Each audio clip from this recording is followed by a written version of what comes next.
yeah. I guess no opening this time. I am no monster. I am the ultimate life form. You're not Shadow the Hedgehog. You're creepier than me! Let's see you try to get out of that bind! Kinky.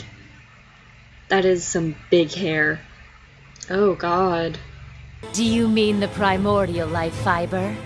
I have a plan for that. Kill it with fire? I'll kill it with ice. But fire kills everything. We've rendered the primordial life fiber dormant as ordered. Dormant. But not dead.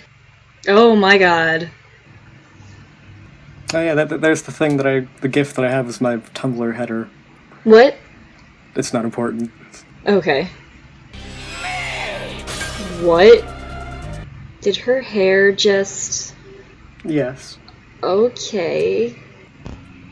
That is one strong butler. Well, he's been working for, like, people with life fibers. True. Basically super strength and stuff, like, for a long time. Ooh. That's gonna leave some nasty scrapes on her ass. Ouch. Yeah, that would hurt a lot. She wears it differently. Yeah. You are my daughter. Welp. Yeah. I was kind of expecting that since we saw the whole... Yeah. And so, that was episode 18, Into the Night, which was, trying to remember the general events of the rest of the show, like, after this. This might be, like, the second highest, like, climax point up, like, before the actual finale. Yeah. And it was just kind of just a really long one. It was like the whole episode was... There were lots of twists and turns in there. Yeah. Like, first, you know, we thought that Ragyo might have been dead in the last episode, then she wasn't. And then she wasn't. Yeah, you know, of course there was the twist that like, Satsuki is against Ragyo, and so we start to see them be a bit, like, more hospitable. I mean, like, you know, Gamagori told Mako to get all the people out, like, because, you know, they didn't want unnecessary deaths, which, I mean, before it seemed like they wouldn't really be worried about that at all. In fact, Gamagori himself said, like, that people would die if they didn't show up, so well, there's a lot of that happening. Like, and then, you know, but then, of course, like, later in the episode, Satsuki said, like, until we beat her, we have to turn our hearts to steel. Not worry about those sort of things. Yeah. They, like, Ryuko was mind controlled for a bit, then she wasn't. Yep. Like, there was a second time that we thought that Ragyo was going to die, but she didn't. Yep. Ryuko's hair turned out to be able to cut things inside her head. Yeah, that was... Well, I don't know if that is exactly what happened there, because she I'm going also, to take like, it literally. She also, you know, reached in with her hands and, like, cut them.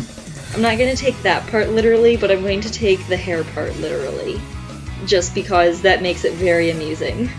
I don't want to talk too much about stuff that doesn't happen exactly in the episode, so I was a bit worried that they wouldn't drop the reveal, like, at the end, but they did, so we can talk about it, like, the thing that you already knew, like, that they're sisters, Ryuko and Satsuki. Like, they're not even, like, step sisters or anything, they have the same parents. They have both of the same parents. When, like, I saw that, you know, on Tumblr and everything, when it was popular, I assumed, like, they were half-sisters or something. Like, you know, either they had the same dad or the same mom, but not both. So, but yeah. It is both. Does that mean... It's kind of funny that... Or, I don't know, what were you gonna say? Oh, does that mean Ryuko's dad that she's been avenging this whole time is not actually her dad? No, he's... they're probably gonna explain this in the next one, like, early in the episode, because, you know, they just dropped it right at the very end. Yeah. No, he's the same, like... He left Ragyo, and saved Ryuko from dying as a baby, Oh. and then they lived on their own for a while. Okay. And then later, Damn. Nui and Ragyo wanted him out of the picture because he was good with technology and life Well, fibers, yeah. and he knew about all that. Yep. And they knew that he doesn't like what they're doing because he divorced her or whatever. Yeah. Well, damn. I thought the hair looked similar. Yeah. I don't know. Something about the hair made me think it might be him, and I don't know why. But yes, so also revealed. I mean that. Well, so in there, Ryuko and Senketsu had the best life fiber synchronization they've ever had. Yeah. And the reason for that, of course, is because Ryuko is now more in sync with her own life fibers that are in her body. Yeah. That were there the whole time. Yeah. Which because we saw they were put in her as a baby. And then that's why she has a red part of her hair. It's life fibers. Yeah. Red, just like her scissor blade, which is why it can also cut life fibers. Yeah, that's a canon. I mean, it was probably supposed to be a subtle hint. Maybe. But yeah, that's also why Ryuko is quite good at fighting stuff, even when she wasn't Yeah. wearing Senketsu, when she was trying to get all those pieces back. Yeah. She also had a motorcycle, I guess, so fair game there. Because but motorcycles are the best weapons. and and a guitar case too. or Oh whatever yeah, that thing motorcycle was. and guitar case. But yeah, she was without life fibers enhancing her fighting ability. She was beating everyone up to get Yep. Senketsu back. It's because she's not exactly human. Well, Nope. not as human as most other people. Yep, not as human as most other humans. Also, they said, I think I said this in the last episode, that there were a lot of experiments that happened before they got, the final product, before they got Senketsu, to Yeah. work, and the reason that Senketsu did work is because they used, some of Ryuko's DNA or something Yeah. in him. So both of them are not quite what they appeared to be originally. Yeah. So Ryuko is part life fiber and Senketsu is part human. Yes. Huh. He was Yeah, made that- to be worn by her, of course, so that's Yeah. why they synchronized very well. That would make it work a lot better. And in Junketsu's case, apparently, if what Raikyo said is to be believed, then it was probably made for Raikyo. Yeah, probably. And so Satsuki must have been this whole time. She must have been putting up a lot of her blood and energy probably was draining more than Ryuko's was. I bet. Yeah. She's a badass. Also, at the part where she slid along the ground, and you said that she'd get scraped up because a lot of her skin is revealed. Yeah.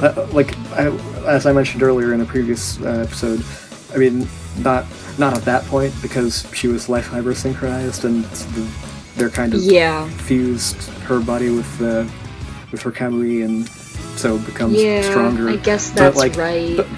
But at the part after Hirako removed it from her and then threw her against the wall, that would really That's gonna hurt. Yeah. It's just hard to think that exposed skin wouldn't get really badly damaged. Because let me tell ya, I have fallen while skating and scraped myself up really bad.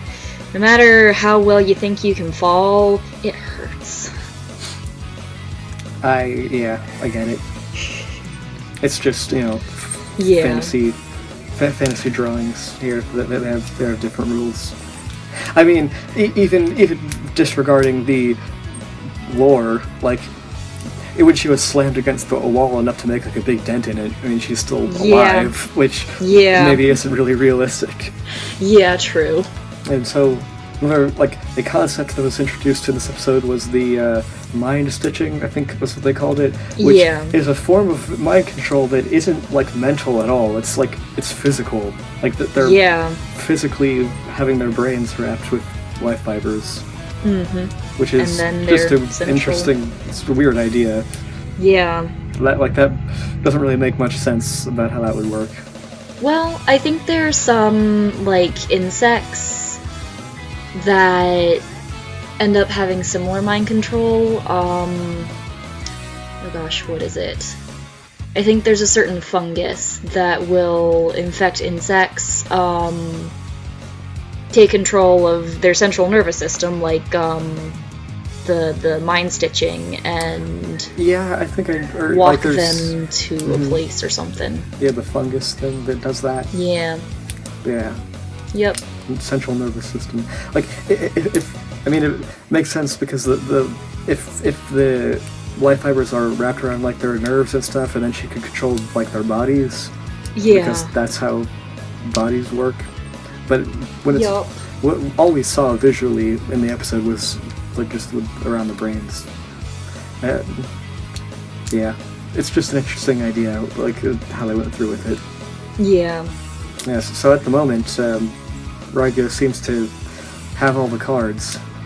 As the after credits, like, preview thing said, like, they're all the three main characters are missing in action pretty much.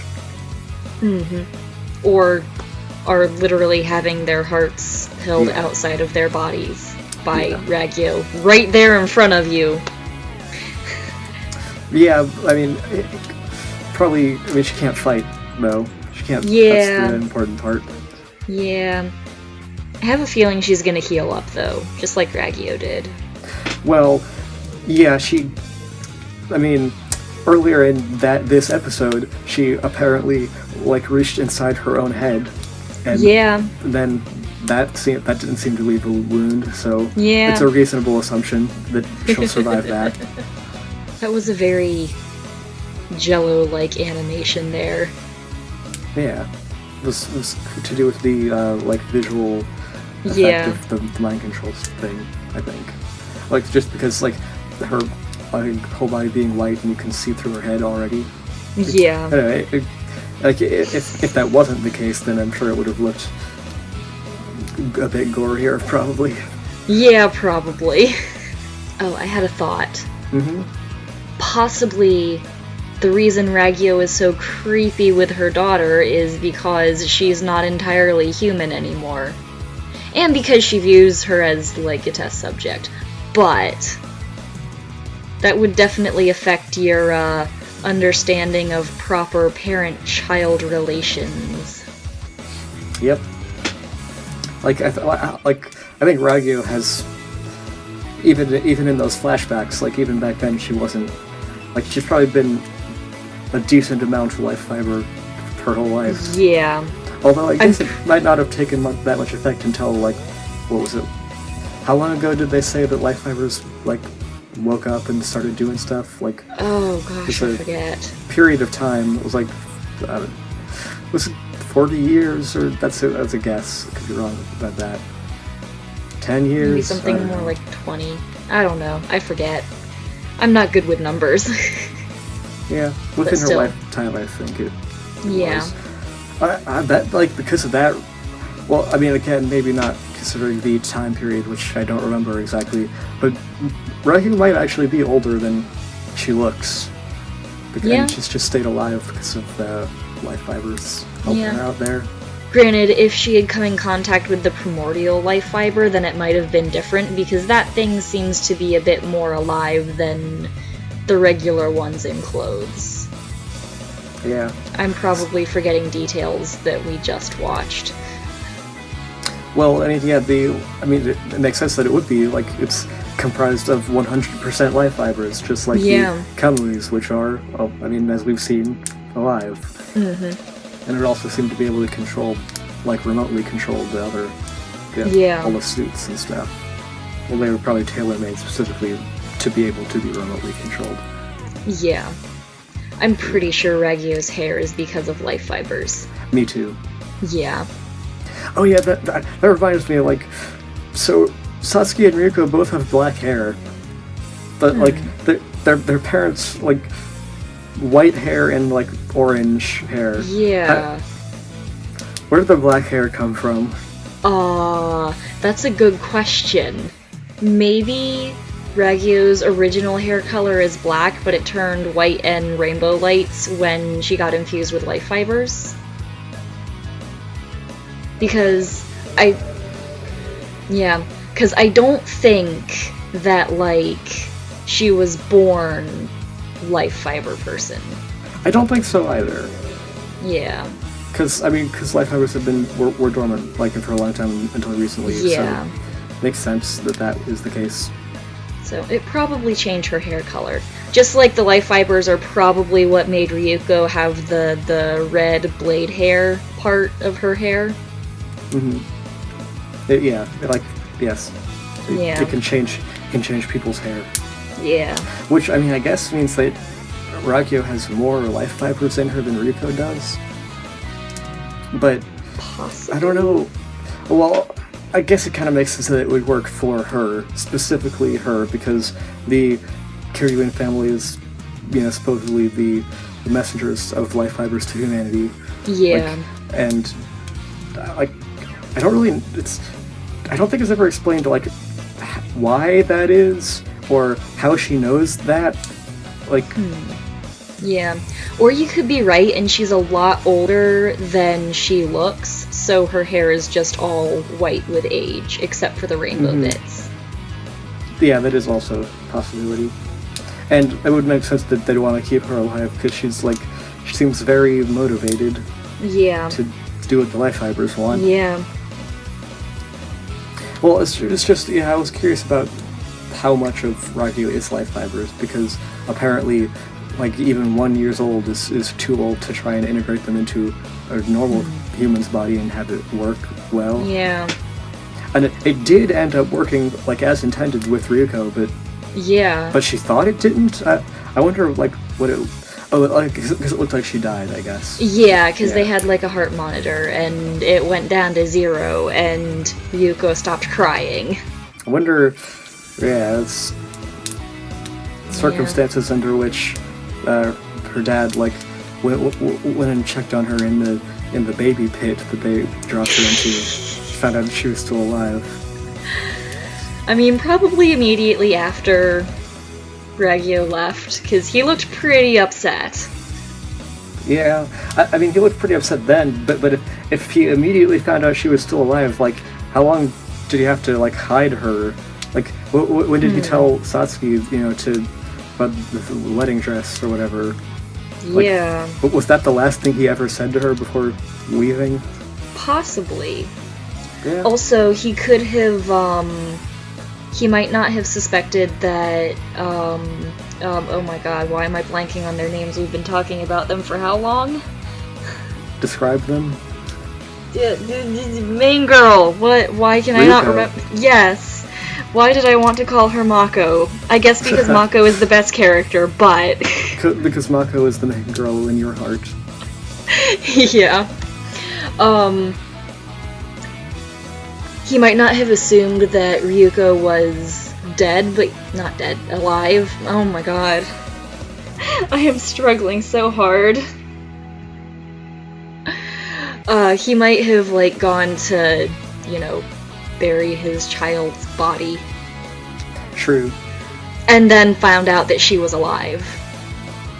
And I'm just imagining, like, if he didn't, like, leave immediately upon finding out that she was still alive, like... Yeah. How hard is it to hide a baby? Well, he could, like, hire someone to take care of her, like, off-site. People do that. Maybe. Rich people hire nannies and shit to take care of their children. And then their children grow up with parent issues. Well, that didn't happen with Ryuko. She grew pretty close to her dad, I think. Yeah. But I think her dad also took care of her for a while. Like, when she could remember stuff. Yeah, definitely. I guess you'd only need to buy enough time to Get out of there. let Sasuke know what's up and then leave. Yeah. So I think that was that episode then. Yeah. We're getting really into the meat of it here. Definitely a lot more to this than I thought there would be.